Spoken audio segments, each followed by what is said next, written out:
family, this is Christina and Kaden, and welcome to the first episode in our Marriage and Money series, where we talk about marriage and relationships and how the two intersect. The first episode is called How to Get the Ring and the I Do.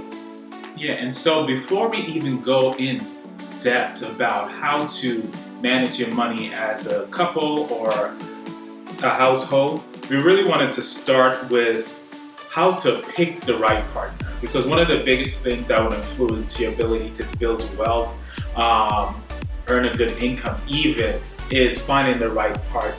That's the first thing that you need to know.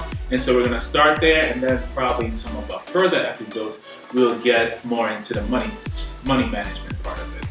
Absolutely. So, for the first piece of advice, it is to know your worth. And I think this is probably the most important, because when you know your worth, you know what you deserve, you know what you want, you know that you deserve to be treated like the king or queen that you are, and you know that you're not going to settle for less.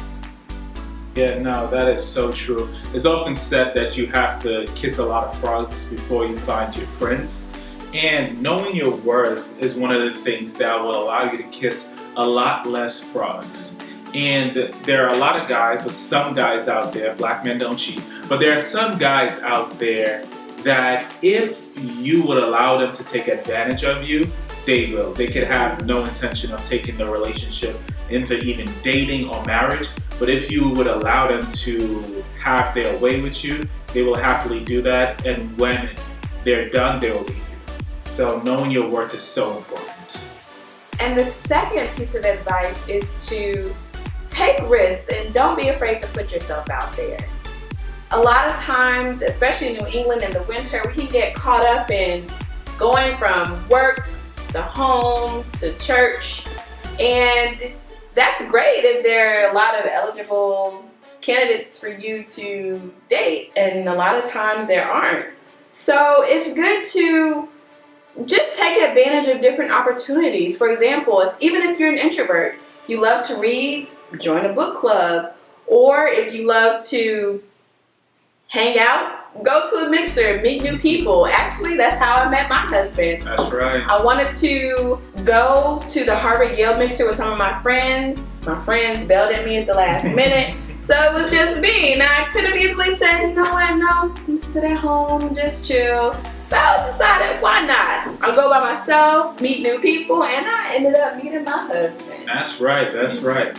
And so for me, even putting yourself out there, I was working full-time and also doing a Master's of Divinity degree, and I had very little free time, and it's probably been about 6 months since I hanged out with this particular group of friends. But the guys were saying that, hey, a couple of us are going to the Harvard-Yale mixer, Kaden, you should come. And I was like, I really gotta study. But then they were like, you might meet your wife there. And as crazy as it sounds, I was like, you know what, you guys are right. I may meet my wife there. And lo and behold, I met my wife there. So it's so important, especially if you're in settings where most of your co-workers aren't your type. It's so important to put yourself in spaces where you may meet somebody that you can see yourself taking it to the next level too. So taking risk is important. And the third and final tip is to, as Judge Lynn Toller says, don't do wifely duties at girlfriend prices. So silly. And from my perspective, if you're living with someone, cooking for them, cleaning on a consistent basis, and having their kids, and what's the incentive to want to get married for a guy? Yeah, so I'm a guy, so I may be a little biased here in terms of there's probably a balance in terms of what you can be and shouldn't be doing. So I'm someone that like to eat, so I'll probably look for a wife that can cook a good home cooked meal. So I think it really depends on what you're looking for in a relationship for both guys and girls. But definitely, you don't want to do every single thing for someone. You gotta leave something to the imagination. Yeah, you gotta leave something for marriage. So you might still cook for your guy, and he may Absolutely. still take you out, or I don't know what a guy's supposed to do. You don't know. Provide. Maybe he pays some bills for you while y'all live together. But I definitely think you want to leave something for the imaginations. But I do think it's about balance. So you don't want to not cook or not do anything that he particularly enjoys. Yeah, there's definitely a balance. Yeah. But leave something for marriage. Yeah. Don't perform all the wifely duties. These are just 3 tips on how to get the ring and the I do.